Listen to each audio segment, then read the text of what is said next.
Qu'est-ce qu'un pogrom? Pogrom, ça vient du russe. Ça signifie destruction, pillage.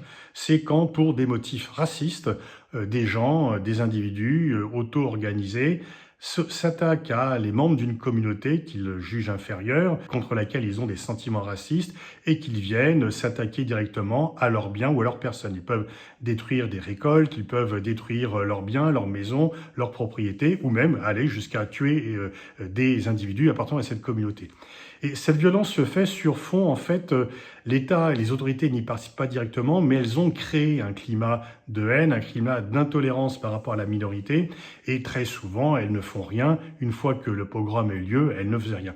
Ceci a eu lieu dans la Russie tsariste, où le tsar avait, et les autorités du tsar avaient développé les sentiments antisémites pour trouver un dérivatif pour que la colère n'aille pas contre eux, et donc les juifs russes ont souffert de nombreux pogroms pendant la fin du 19e siècle, jusqu'au début du 20e.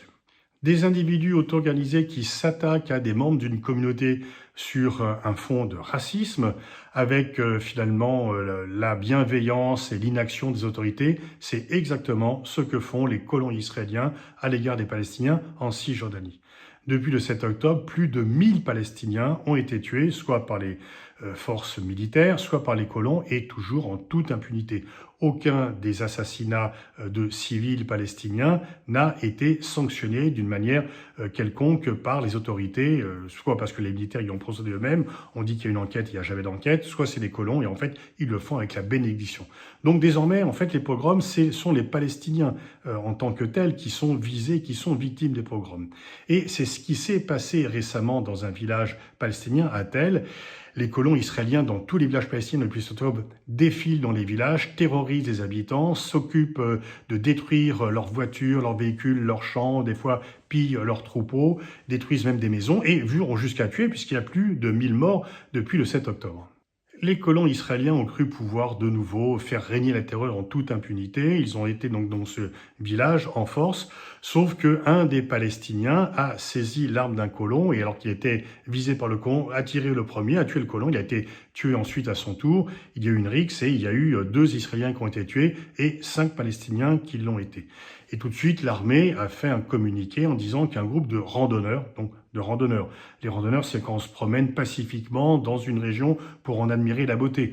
Des colons qui font régner la terreur ne sont pas des randonneurs, mais donc pour l'armée israélienne, c'était des randonneurs qui ont été attaqués par des terroristes palestiniens, puisque effectivement tous les Palestiniens sont des terroristes, et donc l'armée de nouveau a inversé le récit. Ces pauvres randonneurs sont tombés dans un piège tendu par les terroristes, donc il est normal de les sanctionner, de les punir, de faire des punitions collectives. Évidemment, ce récit a été en fait démenti non seulement par les Palestiniens, mais également par des ONG israéliennes, parce qu'il y a des ONG israéliennes qui essayent de faire défendre un peu les Palestiniens au nom de leurs convictions universalistes, et aussi par les ONG européennes présentes sur place, qui sont venues démentir cette version de l'armée israélienne. L'armée israélienne a procédé à une 50aine d'arrestations. Ceux qui ont été arrêtés ont vu un numéro marqué sur le front. Ils sont restés menottés, les yeux bandés pendant des heures et des heures. Et l'armée israélienne a également été jusqu'à aller dans les hôpitaux où étaient soignés des blessés palestiniens de cet affrontement. Ils ont obligé le personnel médical à s'allonger par terre, rester les mains dans le dos pendant des heures également. Et ils ont pris des gens qui étaient en train d'être soignés. Et ils ont aussi interdit l'accès à l'hôpital de gens qui venaient, notamment 2 femmes qui venaient accoucher, n'ont pas pu accéder à l'hôpital. Donc voilà, on fait régner sa loi, sa propre loi, et on fait ce que l'on veut. Et en fait, comme on est à l'approche des élections, eh bien, il y a une surenchère d'extrême droite. Bien sûr, les ministres fascistes, Ben Gvir et Smotrich, mais également Netanyahou, et les autres veulent montrer qu'ils sont les plus forts et qu'il faut faire baisser la tête aux Palestiniens, et que c'est à celui qui aura le discours le plus dur à l'égard des Palestiniens qui espère remporter les élections.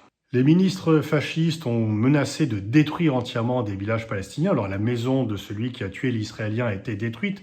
Il n'était pas le seul à y habiter, il y avait de très nombreuses personnes qui habitaient, mais c'est la loi israélienne, héritée d'ailleurs de la loi anglaise pour lutter contre les Israéliens qui utilisaient les attentats pour faire partir les Anglais. Donc on détruit la maison si quelqu'un a commis un attentat ou a fait un assaut armé. quel que soit le nombre de personnes qui puissent y vivre. Et Netanyahou a dit qu'il allait multiplier les postes avancés. Les postes avancés, ce sont les colonies illégales, du point de vue de la loi israélienne. Parce qu'en fait, du point de vue du droit international, toutes les colonies sont illégales. Mais en Israël, on distingue les colonies légales selon la loi israélienne, même si elles sont illégales selon le droit international. Et des colonies illégales, c'est des gens qui viennent s'établir sans demander rien à personne. Bon, bien sûr pas aux Palestiniens, mais même pas aux Israéliens, et qui s'installent. Et puis très souvent, en fait, on vient légaliser cette avancée par la suite, et donc on va multiplier les colonies à l'approche des élections. Les colons se sont vengés eux-mêmes, de nombreux Palestiniens ont été tués, de nombreux oliviers ont été arrachés et détruits, deux mosquées ont été incendiées, donc c'est vraiment open bar pour les colons israéliens qui savent qu'ils ne seront jamais vraiment inquiétés et donc qui peuvent s'en donner à cœur joie. Dans une ambiance générale où en France, on ne parle que de la censure des artistes qui soutiennent Israël et pas de ce qui se passe là-bas, ni bien sûr de la censure de ceux qui veulent parler de ce qui se passe en Palestine. Donc on nous dit que ceux qui veulent parler de ce qui se passe en Palestine encouragent l'antisémitisme. Et au niveau international, il y a les attaques contre la Cour pénale internationale venant de Netanyahou, le fait que Karim Khan a été en fait révoqué et que les États-Unis ont menacé, encouragent les pays à quitter la CPI, la Cour pénale internationale qui a eu le grand tort d'inculper Benyamin Netanyahou.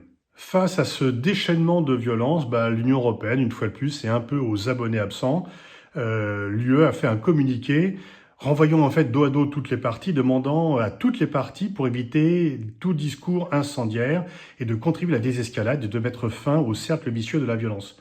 Qui a commencé la violence? Ce n'est pas l'Union européenne qui nous le dira, ce n'est pas non plus le Quai d'Orsay qui est resté un peu muet.